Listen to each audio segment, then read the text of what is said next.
Udah mulai. Bismillahirrahmanirrahim. Assalamualaikum warahmatullahi wabarakatuh. Oke, Waalaikumsalam. puji syukur kita panjatkan kehadirat Allah Subhanahu wa taala yang sudah memberi nikmat kita masih bisa berkumpul di acara weekly session kali ini. Oke, tanpa berlama-lama, saya sebagai moderator Raisi Nuri, di sini saya akan memimpin berjalannya weekly consultation atau weekly session ini bersama Kang Diki dan Kang Fikri. Oke, untuk pertama kali kita ambil dari alfabet aja, Kang Diki dimulai. Boleh share scene, Kang Diki? Oke, boleh. Coba.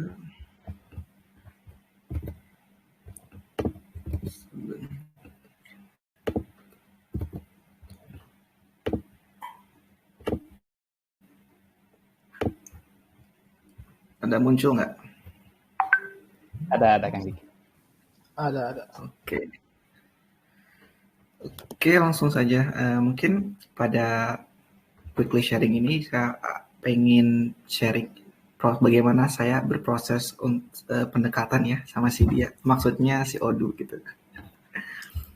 Oke, mungkin yang seperti yang udah kita semua tahu, aku sekarang lagi magang di Hashmicro, di mana Hashmicro itu perusahaan yang untuk develop ERP atau Enterprise Resource Planning gitu.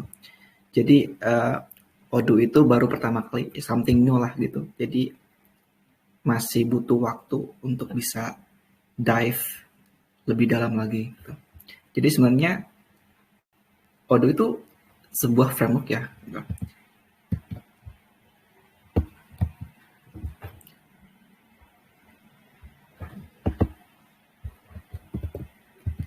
Nah, jadi sebenarnya itu Odoo sebuah framework di mana itu framework yang open source, sama halnya seperti Laravel gitu, Django, Coordinator, sama framework yang lainnya gitu. Tapi Odoo ini frameworknya untuk ERP atau Enterprise Resource Planning gitu. Jadi di dalam Odoo itu udah banyak aplikasi yang secara default itu. Contohnya CRM, e-commerce. Nah di e-commerce itu kita bisa ada website builder sama kayak seperti CMS gitu. Jadi bisa di drag and drop jadi website gitu. Terus accounting, terus inventory, point of sale, project management itu sudah semuanya include di dalam framework itu jadi secara default gitu.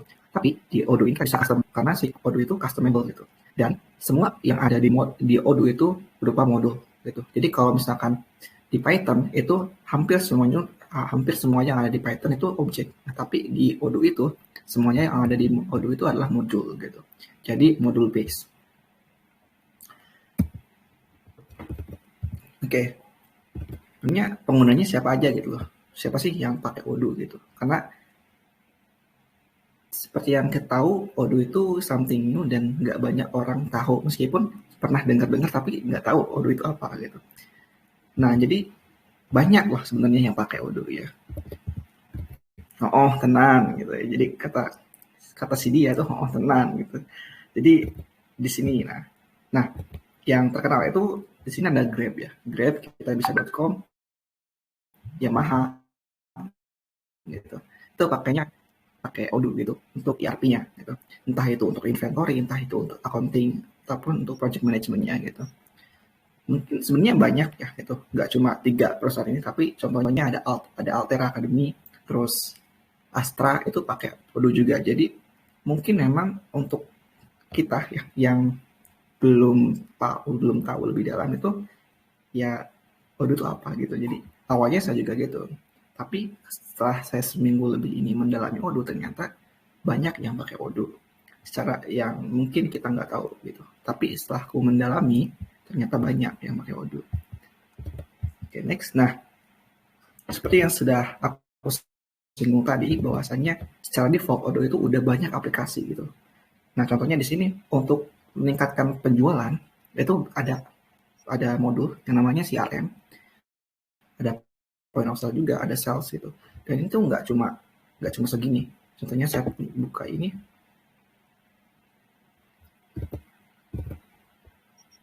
Nah, di sini ya ada site web gitu. Di dalamnya bisa situs web gitu, e-learning, e-commerce, ada blog, live chat, forum gitu. Untuk Ventis di sini ada CRM dan sebagainya itu. Untuk finance, untuk inventory, untuk resource humans atau HR gitu, marketing, itu semuanya sudah masuk di dalam Odoo, dan sebenarnya ini masih banyak gitu. Tapi di Odoo itu yang paling saya suka adalah dia bisa di custom sesuai dengan kebutuhan si klien atau perusahaan gitu. Karena di Hash Micro ini kita itu dibagi menjadi ada untuk develop produk, ada juga develop project. Nah, kalau produk itu berarti produknya si Hash Micro. Kalau project berarti itu developnya klien perusahaan lain gitu.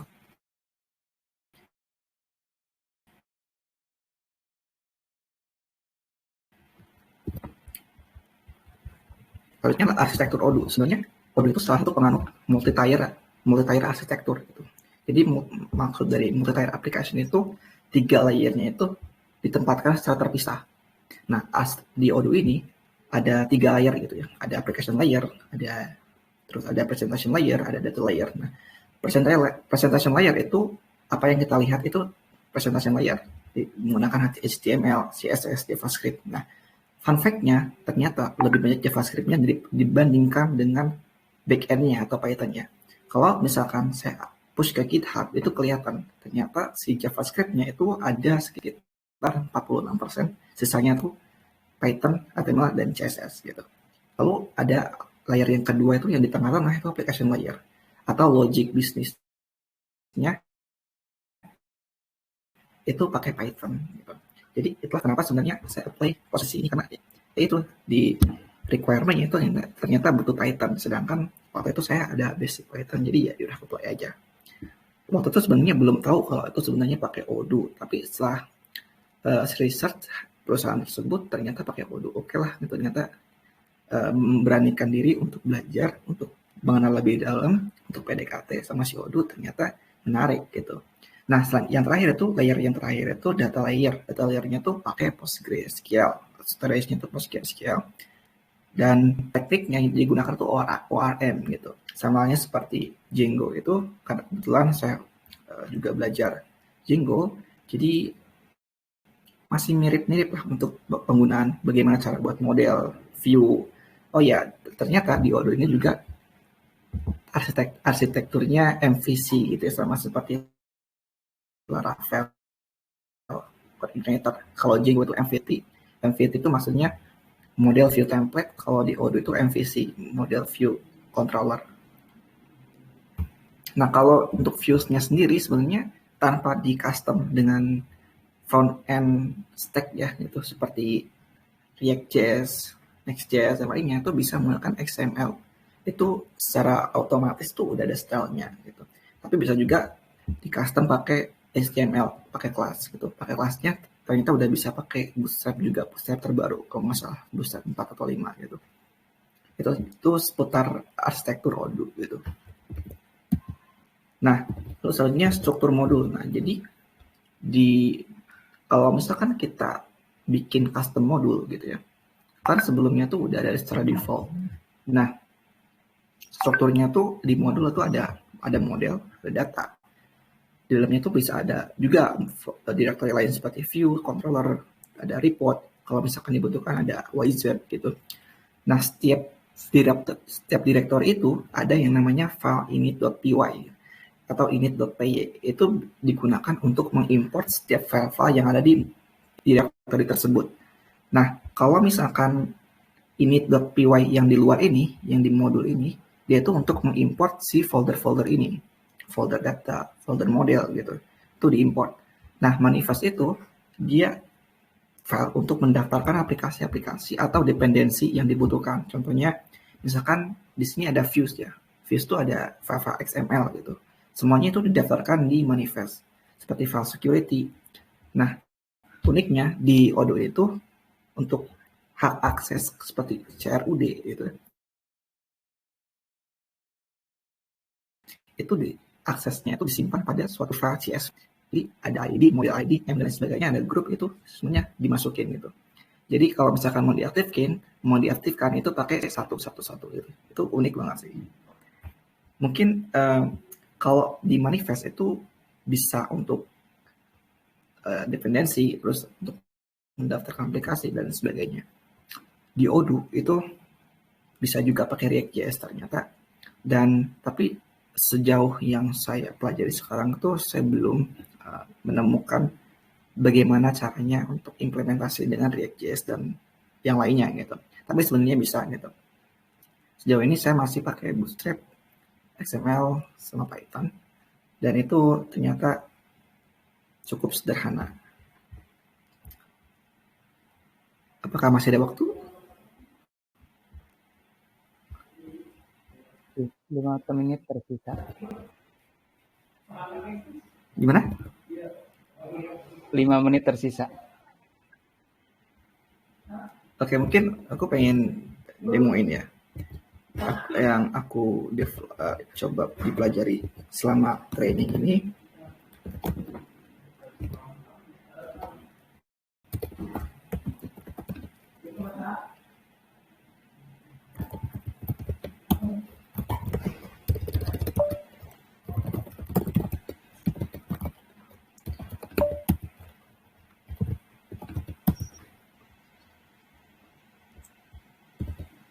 Oke.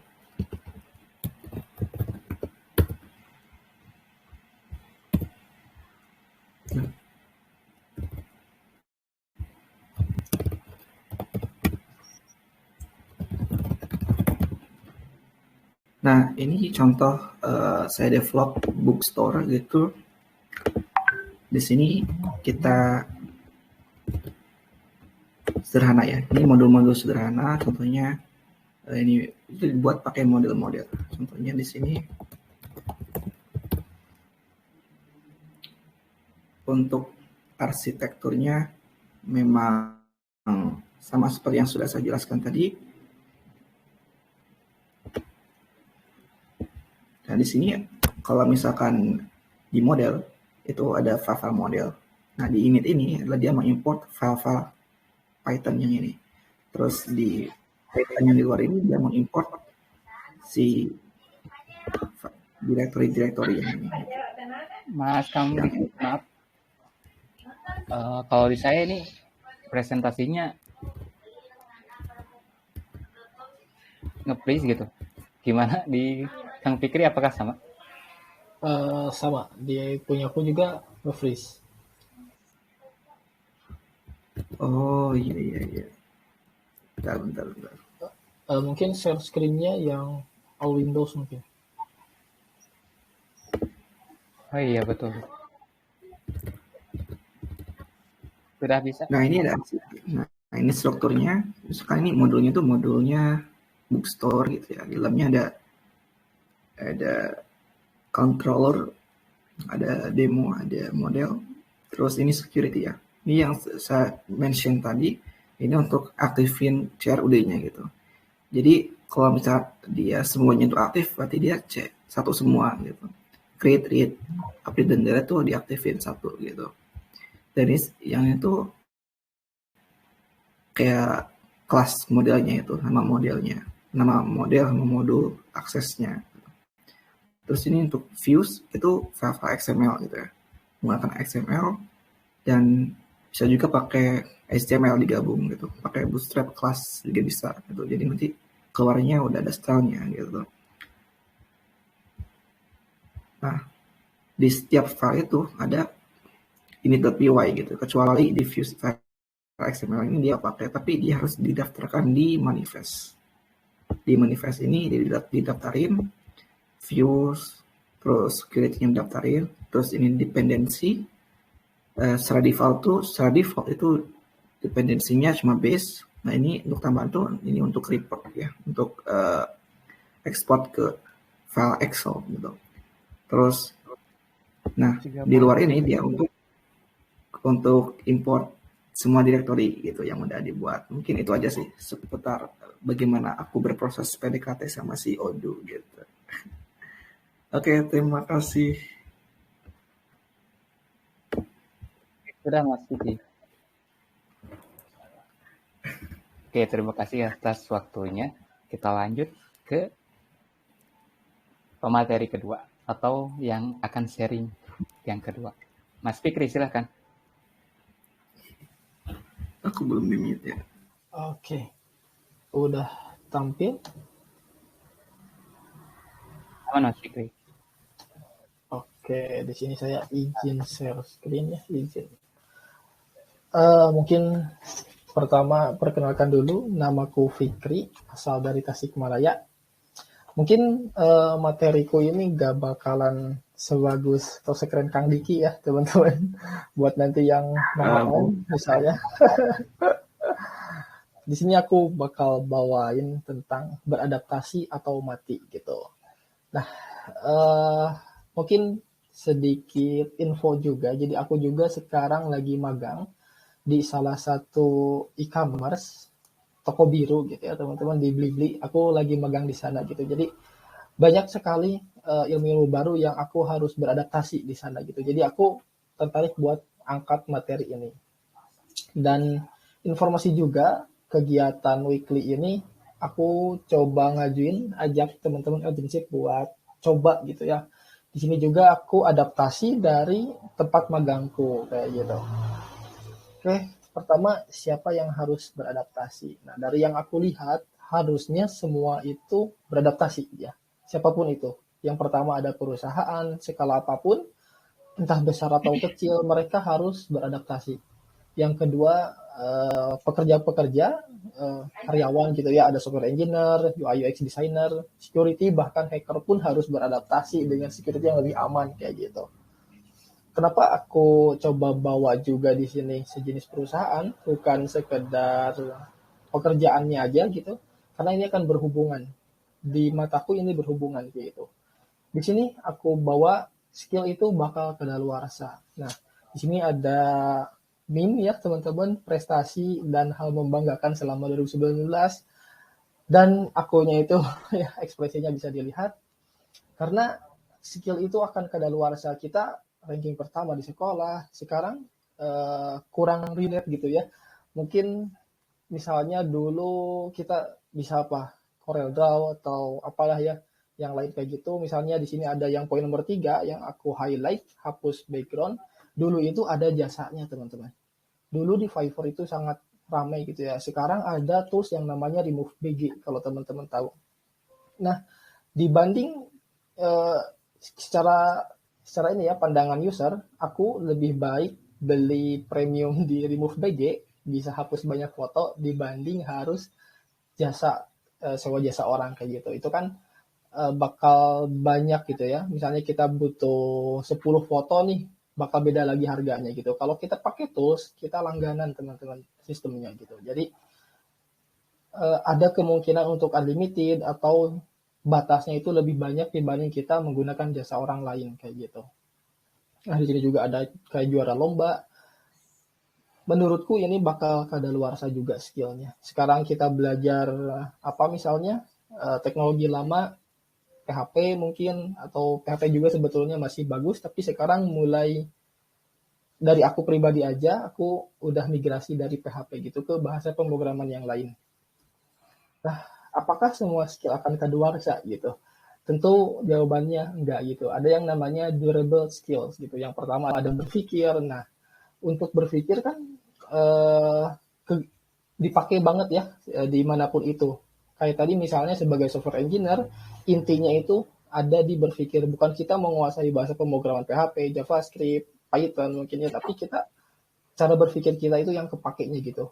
Oke lah kita bisa JavaScript, tapi 5 tahun kemudian kita nggak tahu loh gitu bakal dipakai terus atau ada teknologi yang baru gitu. Tapi konsepnya akan sama gitu. Bakalan sama, ada looping kayak gitu kan, itu udah umum lah ya gitu. Kalau di profesi lain mungkin ada desainer gitu ya kan, ada Corel Draw, ada Illustrator, tapi semua itu basicnya sama gitu teman-teman. Dari cara berpikirnya, toolsnya itu misalnya ada Shape, ada Pen Tool kayak gitu. Jadi gitu ya teman-teman. Untuk skill sebetulnya ada terbatas, ada kedaluarsa juga, tapi ada skill-skill yang jangka panjang gitu. Kayak di sini misalnya berpikirnya, bukan toolsnya, bukan bahasa pemrogramannya apa, kayak gitu. Yang kedua, komunikasi. Nah, ini bakalan kepake terus gitu. Di profesi apapun itu, komunikasi akan kepake gitu. Misalnya di sini sebagai software engineer, kita perlu mempresentasikan ke tim-tim yang lain gitu. Begitupun di UI designer. Apakah hanya dua? Tentu tidak ya, teman-teman. Ada di sini misalnya leadership untuk membuat keputusan kayak gitu ya. Empati juga, kita harus bisa bertoleransi ya, teman-teman. Kita gak bisa paksain keputusan kita ke orang lain kayak gitu. Nah, kapan sih masa depan itu? Nah, gitu kan. Tadi kan saya sempat mention juga kalau skill itu bakalan kadaluarsa gitu di masa depan. Nah, masa depan untuk sekarang teman-teman gak lama ya teman-teman. Jadi sekitar 3 tahun juga sebetulnya udah masa depan kalau sekarang. Beda dengan orang tua kita mungkin ya, kakek nenek kita. Mereka kuliah 4 tahun, 40 tahun kerja kayak gitu di skill yang sama. Nah, sekarang skill mengikuti waktu teman-teman. Di tahun ini bisa jadi JavaScript mungkin yang lagi di atas, di tahun berikutnya nggak tahu gitu. Di masa depan kita nggak tahu. Balik lagi masa depan yang aku mention tadi 3 tahun sampai 5 tahun ke depan. Gitu. Ini yang aku mention tadi, ini beneran terjadi ya teman-teman.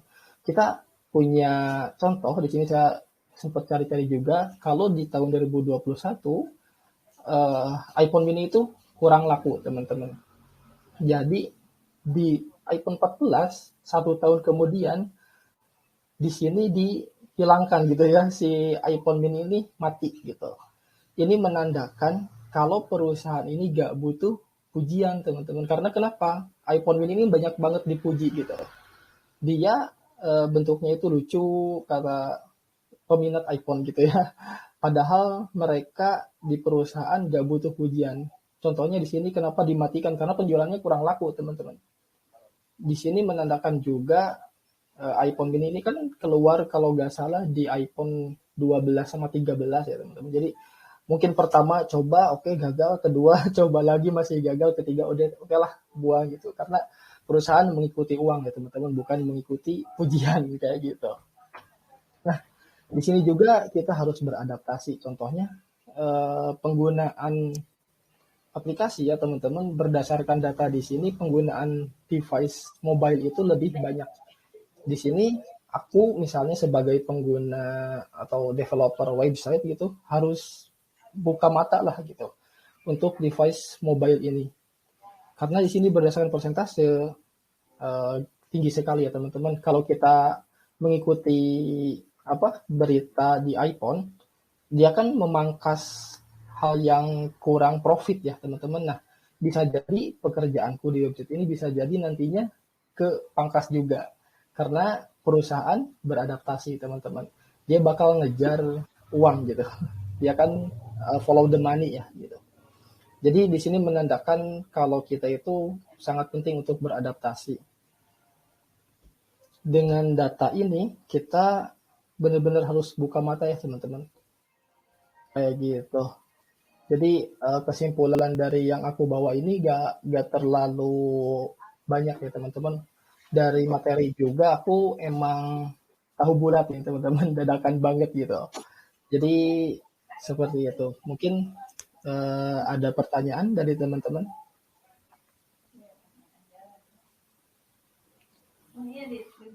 Oke, gimana Kang Diki? Apakah ada pertanyaan? Jadi sebenarnya oke.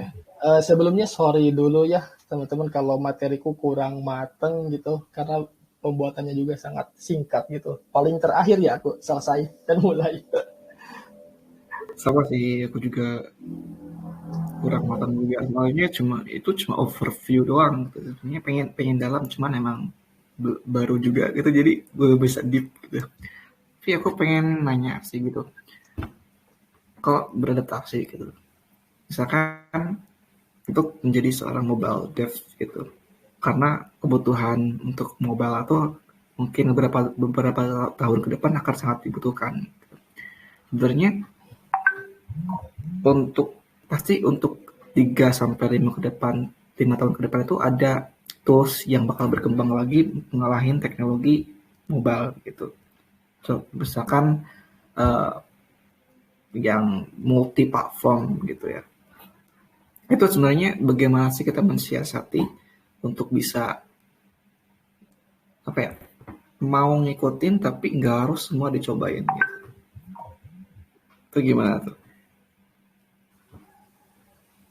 Kadang Eh, kan kalau ada teknologi baru nih, kadang tertarik untuk mencoba cicipi. Akhirnya kita tuh fokus kita terpecah. Padahal kita awalnya tuh tujuan utamanya pengen fokus ke si A gitu. Tapi ternyata 3 sampai 5 tahun ke depan ternyata ada teknologi baru gitu yang mungkin pada saat waktu itu terlihat menjanjikan. Akhirnya pecah lagi gitu. Nah, itu gimana nih caranya mengatasi supaya kita bisa fokus pada satu hal yang harus kita tekuni gitu. oke. Aku pernah dengar juga pertanyaan semisal ini ya, atau kasus yang kayak gini. Jadi yang aku dapat dari pertanyaan itu, jawabannya adalah kita bisa bagi waktu buat belajarnya kayak gitu. Misalnya ada di 10% buat explore ke hal baru kayak gitu. Kalau 90%-nya oke, fokus tetap di role yang kita udah hadapi aja gitu. Karena emang dibilang bakal ketinggal juga ini masih jauh gitu.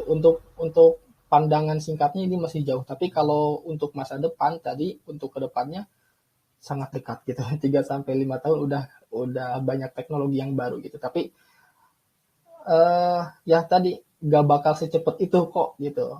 Jadi ada dua sisi ya. Jadinya kayak gitu memang agak membingungkan. Tapi di sini pesan untuk saya pribadi adalah nggak skeptis gitu ya. Jadi sebelumnya seperti yang teman-teman tahu juga kalau aku tuh agak kurang ya ngelihat Android itu agak kurang minat. Tapi berdasarkan data tadi dan masukan dari mentor juga, emang aku harus coba coba nyobain teknologinya lah gitu. Walaupun aku bisa pakai React Native gitu ya. Mungkin aku bakal mulai dari sana gitu buat nyoba mobile dev gitu. Mungkin tambahan juga dari aku ya. Mungkin tadi aku lupa nyampein. Jadi kasus yang mirip Facebook tadi itu tergantung ya. Misalnya di Facebook banyaknya di mobile ya oke lah di mobile gitu. Tapi ada juga platform yang banyaknya itu di web gitu. Jadi ini tergantung ke kita kerja di mana dan banyak menghasilkan uang ke mereka itu, ke perusahaan itu di platform mana gitu. Kalau misalnya saya ada di ngoding di web gitu ya, di platform web, tapi di perusahaan saya banyak menghasilkan uangnya itu di Android. Nah itu harus coba buat pelajari Androidnya juga kayak gitu misalnya. Tapi untuk pindah perusahaan mungkin bisa aja, tapi gak segampang itu kan. Jadi ya kita nyesuaiin diri aja lah sama tempat kerja misalnya kayak gitu. Takutnya mirip di iPhone tadi, dia kan mungkin berbentuk produk, tapi bisa jadi kalau di perusahaan berbentuk orang gitu ya, orang yang disingkirkan kayak gitu. Benar. sih. Aku share screen ya. Oke, saya mulai aja. Dari saya di weekly session tentang Android Runtime. Yang pertama sebelum kita masuk ke Android Runtime, ada misi ini dari session kali ini, yaitu tentang mengetahui tentang Android Runtime. Tapi sebelum masuk ke Android Runtime, kita coba masuk dulu tentang kebahasan sejarah Android, JVM dan ARC, profil GUID, compilation, profil in the cloud. Dengan estimasi waktu session kali ini maksimal 15 menit, tapi bisa kurang gitu. Oke, yang pertama kita masuk ke sejarah Android. Android ditemukan atau dirancang oleh 4 orang di California pada tahun 2003. Singkat sejarahnya, di 2005, Agustus diakuisisi oleh Google. Nah, buat lengkapnya kita bisa cari di Wikipedia.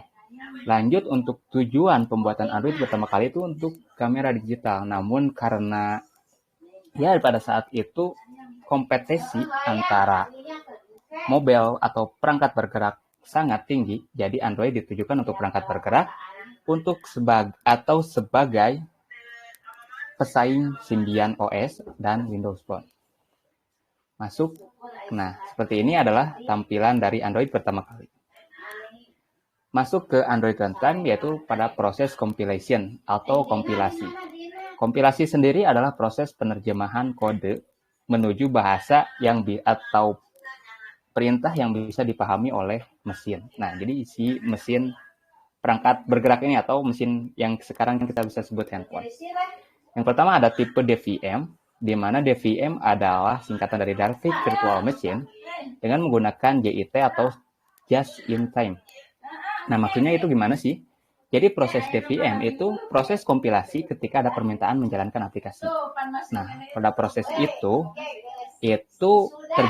terjadi pada sistem atau Android versi Lollipop. Nah, ini untuk penjelasannya nanti ya, kita coba perbedaannya dulu antara DVM dan ART. Nah, untuk ART adalah singkatan dari Android Runtime dengan menggunakan AOT atau Ahead of Time. Nah, maksudnya itu gimana? Yaitu proses kompilasi atau compiling itu terjadi ketika proses instalasi aplikasi.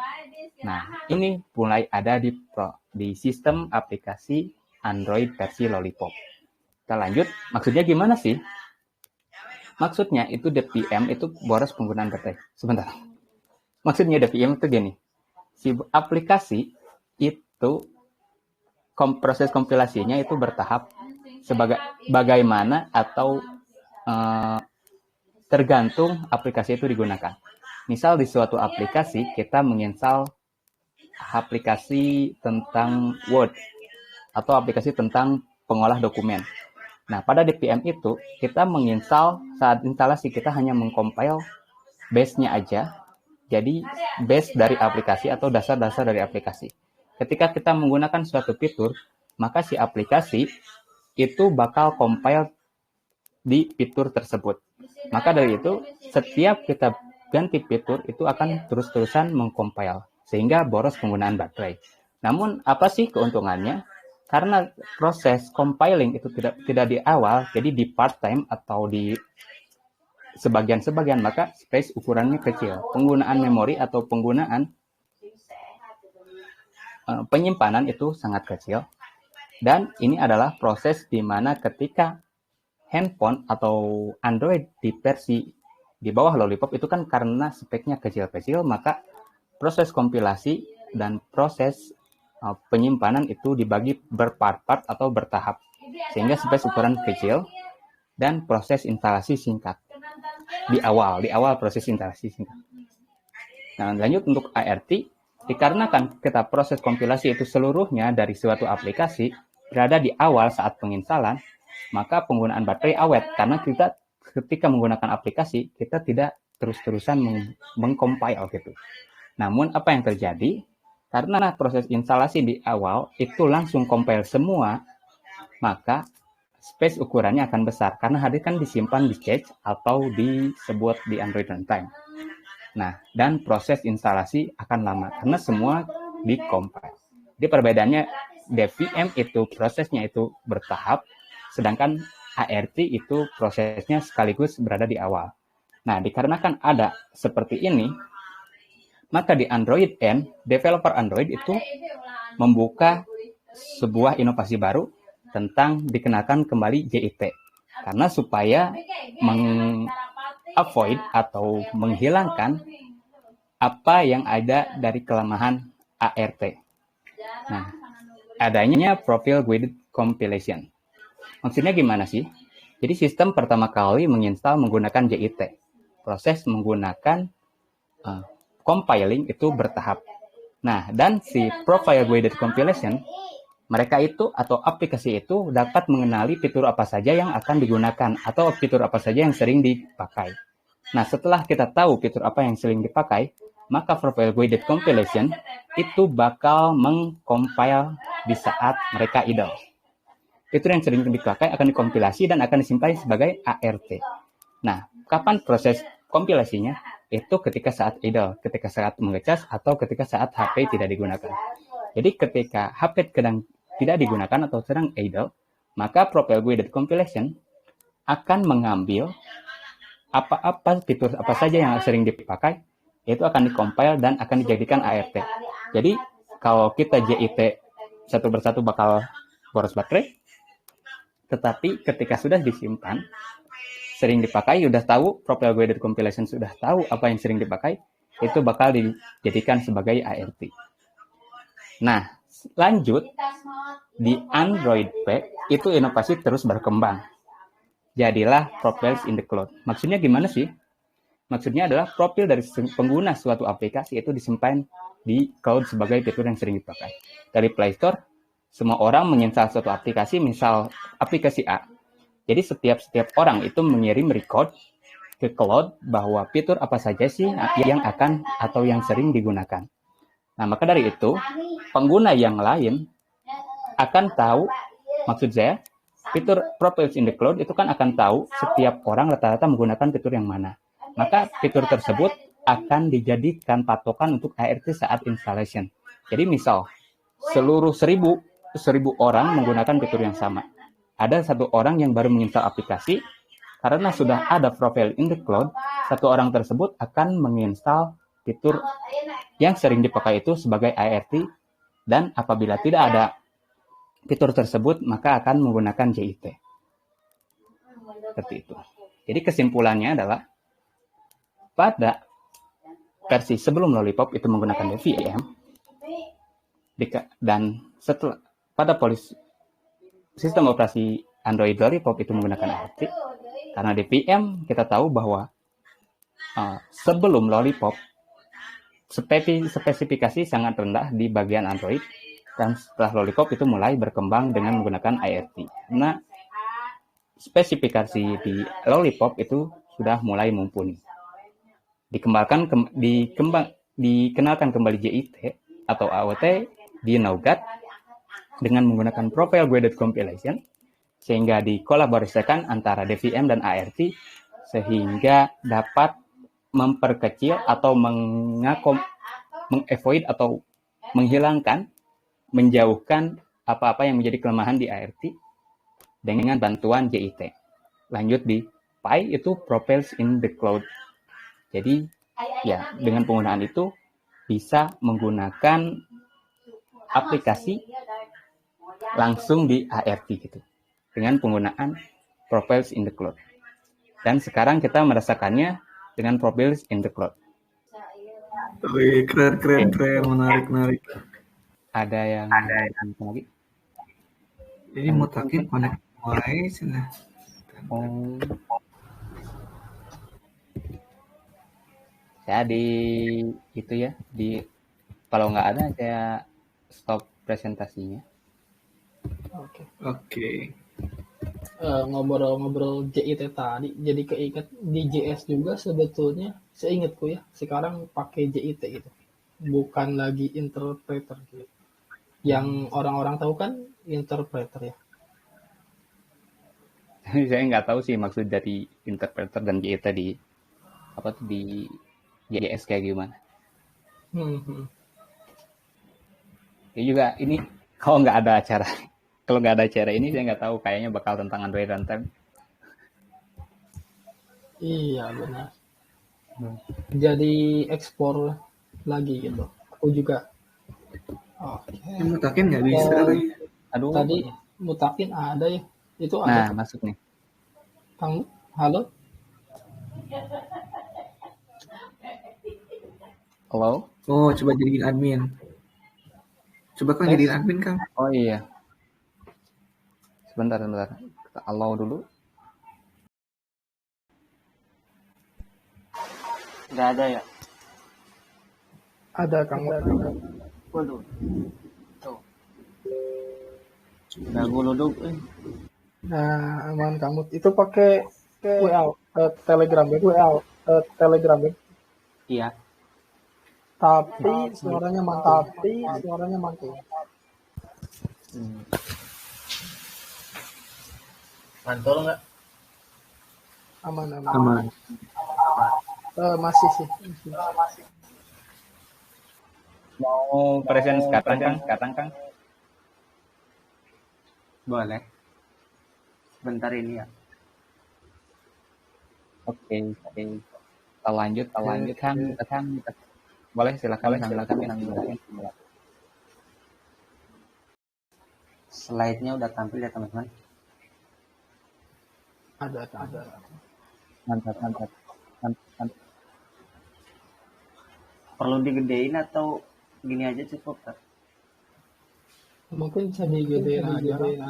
Di slideshow Kang. Udah ya teman-teman. Bismillahirrahmanirrahim. Aku mulai presentasinya. Kenalkan, nama aku Mutakin. Aku adalah mahasiswa Teknik Informatika dan juga aku sebagai Android developer. Nah, untuk materi malam ini, saya akan membawakan materi tentang clean architecture, yang mana clean architecture itu adalah sebuah arsitek pattern yang membuat proyek kita lebih terstruktur dan mudah dibaca. Di sini saya membuat sebuah note ya, tulis kode untuk dibaca di masa depan. Nah, apa sih desain pattern itu? Desain pattern lebih membahas solusi yang lebih spesifik, sedangkan arsitektur pattern memiliki skala yang lebih besar tentang bagaimana pengorganisasian keseluruhan komponen aplikasi. Nah, clean arsitektur itu termasuk ke dalam arsitektur pattern yang lebih berfokus pada separation of concern atau SOC. Nah, mungkin teman-teman sering melihat arsitektur pattern seperti MVVM, MVP, MVC. Nah, kalau di web itu ada MVC. Nah, sedangkan di Android ada MVVM, juga MVP. Nah, untuk desain pattern sendiri, ya teman-teman udah pernah tahu ya. Di sana ada behavioral pattern, struktural, dan creational. Dan di sini saya tidak akan membahas desain pattern. Yang saya akan bahas itu tentang arsitektur pattern. Nah, untuk arsitektur pattern yang akan dibahas lebih spesifiknya lagi, yaitu clean arsitektur. Nah, pembahasan yang akan dibahas, pertama story, kedua karakteristik, kemudian yang ketiga arsitektur layer, kemudian terakhir dependency rule. Mungkin teman-teman udah ada diagram ini belum? Sorry.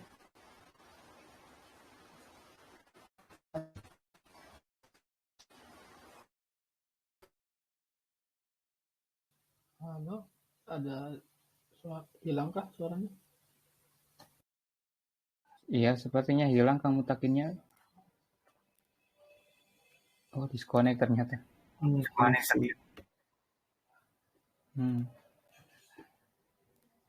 Kayaknya dari Kang Mutakin, gimana ini baiknya, Kang? Mau ditunggu atau gimana? Bebas sih kalau misalkan nggak memungkinkan, paling lanjutnya besok double kali ya. Menarik. Atau lanjutin yang itu aja sih, jadi nggak perlu bikin lagi. Oke, paling bisa untuk weekly selanjutnya paling bebas sih, itu mau lanjutnya ini atau bikin lagi sih bebas. Boleh. Di saya ini apa tuh? Ngeprem videonya. Jaringan mungkin ya kurang memadai. Mungkin aku ambil alih aja kali ya. Boleh. Untuk sesi berikutnya mungkin bakal aku jadiin maksudnya aku yang bakal jadi moderator mungkin ya. Jadi nanti aku kirim lagi kalendernya di minggu berikutnya atau di jadwal berikutnya. Mungkin itu aja. Thank you semuanya. Oke, thank you banget, keren.